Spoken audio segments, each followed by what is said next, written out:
যেভাবে দেশের আবহাওয়ায় আমূল পরিবর্তন সংঘটিত হয়েছে, আজ দেশ জুড়ে ভয়াবহ দুর্যোগের সমূহ সম্ভাবনা রয়েছে। দেশের সব পুলিশ স্টেশনকে 10 নম্বর মহাবিপদ সংকেত দেখাতে বলা হয়েছে। সমগ্র দেশের তাপমাত্রা এবং বাতাসের গতিবেগ আজ অস্বাভাবিক রকম ভয়ঙ্কর।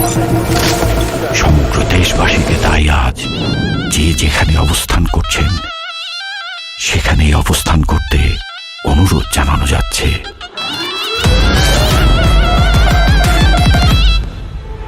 When the fire in the white, cause the man turned up high.